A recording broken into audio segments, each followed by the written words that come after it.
En fait, moi, je suis un peu comme une enfant dans l'âme, hein, dans le bon sens, quoi. Je suis vraiment comme une enfant dans le sens où j'aime dire la vérité.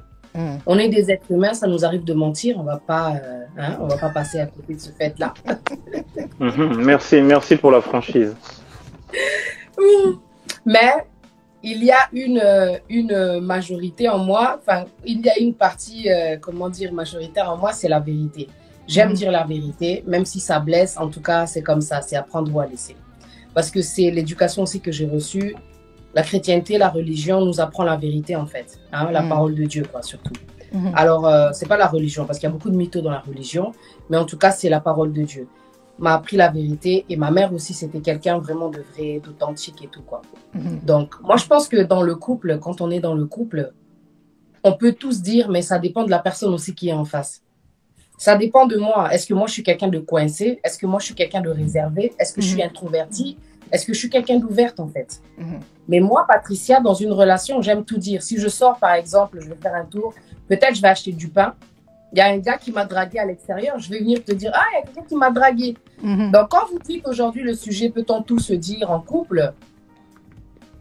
Peut-on tout se dire? Se dire quoi, en fait? Tout. Tout ce que tu penses. Quoi, en fait? Tu peux parler de ton passé, de tout ce que tu fais sur les réseaux sociaux, des gens qui t'abordent en cours de route, tout, quoi. Ouais. Moi, je pense qu'on peut tout se dire, franchement, si on a quelqu'un d'ouvert en face. De ta vie, parler de ta famille. Une personne qui est comme un ami, je pense qu'on peut tout se dire. Parce que le but d'être en couple, c'est de devenir qu'une seule vision, selon moi.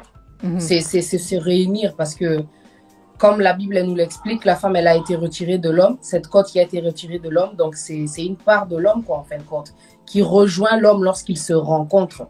Lorsqu'ils se redécouvrent, lorsqu'ils se rencontrent, si je puis dire, c'est pour redevenir qu'une seule personne.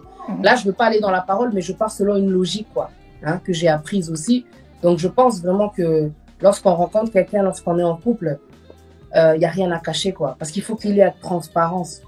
Il faut qu'on puisse se dire les choses, quoi. Des fois, c'est difficile, il y a des sujets qui sont tellement durs, mais je pense qu'on peut trouver le moment et le temps. Le temps, à quel moment dire les choses, quoi. Hein, peut-être au bout de 2 ans, il y a des gens qui vont s'ouvrir. Ça, c'est, comment dire, leur façon d'être, quoi. C'est eux qui voient, en fin de compte, quoi. Ils ont du mal à s'ouvrir dès le départ parce qu'il y a des gens, dès le départ, ils disent tout. Mais il y en a d'autres, ils vont prendre du temps pour se confier. Donc, je pense que ça dépend des gens.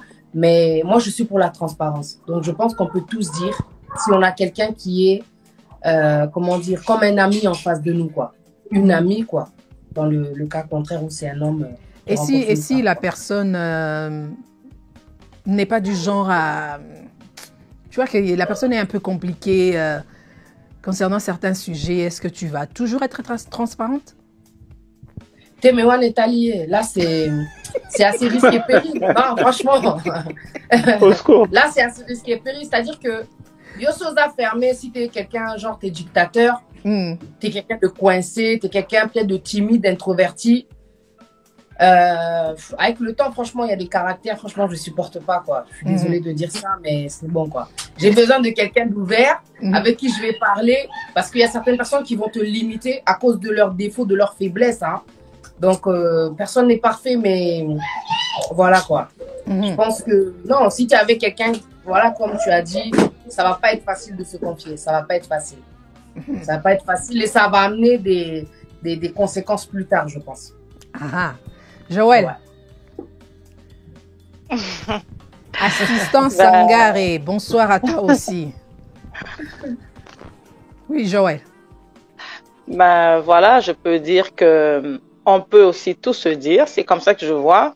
Peut-être qu'on aura plusieurs façons de voir. Mais pour moi, j'estime que, comme Patricia l'a dit tantôt, nous sommes appelés à être un, à voir dans la même direction. Maintenant, c'est vrai aussi que ça dépend de la personne qu'on a en face de nous. Ça dépend de son caractère, de sa façon de voir les choses. Mais je pense que petit à petit, on est appelé à s'ouvrir et puis à se dire tout le monde. Là, on ne parle pas de la profession, hein. On ne parle pas de la profession. On ne parle pas d'autre chose. Vraiment dans le couple. Parce que je sais que si mon mari il est médecin, s'il a ses malades, quelqu'un qui a un cancer ou bien machin, il viendra pas me dire ça, c'est ses problèmes. Bon, il est pasteur, il viendra pas me dire les choses que les fidèles vont lui dire, mais là on parle vraiment du couple. Je pense qu'on peut tout se dire. Tout peut se dire, ça dépend aussi de la manière de le dire. Mais je pense que tout peut se dire, même si la personne en face de nous est un peu difficile.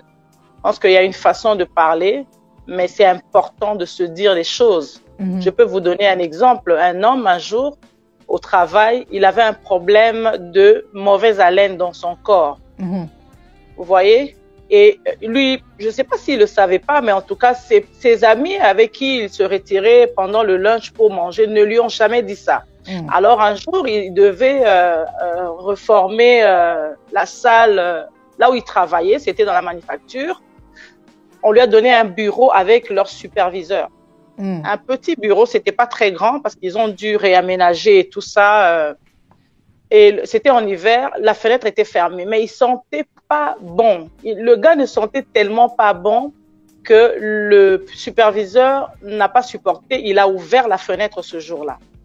Et le gars lui a dit non, mais je comprends pas. On est en hiver et puis toi, tu ouvres les fenêtres. Est-ce que tu as un problème? Nos hivers ici au Canada. Le blanc, il te dit la vérité aussi. Le blanc lui a dit, mais moi je sais pas comment est-ce que tu peux me poser cette question.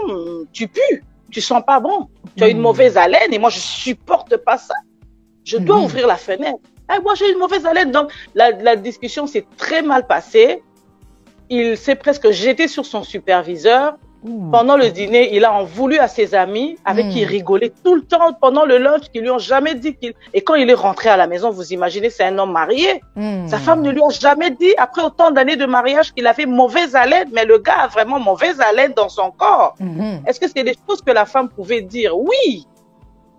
Mais peut-être que sa femme aime ça, aime cette odeur-là. En tout cas, on ne saura pas. Ce qu'on sait, c'est que il avait une mauvaise haleine. Gabriel, arrête de nous embrouiller. Donc, dans le couple, ça ne s'est pas dit. Hein? Voilà, je pense que c'était quand même important qu'il le sache, même si ça va être blessant, même si ça va l'atteindre, mais que tu saches que, regarde, tu as un problème de mauvaise haleine. Il faut qu'on traite ça, il faut qu'on voie c'est quoi la solution et tout ça.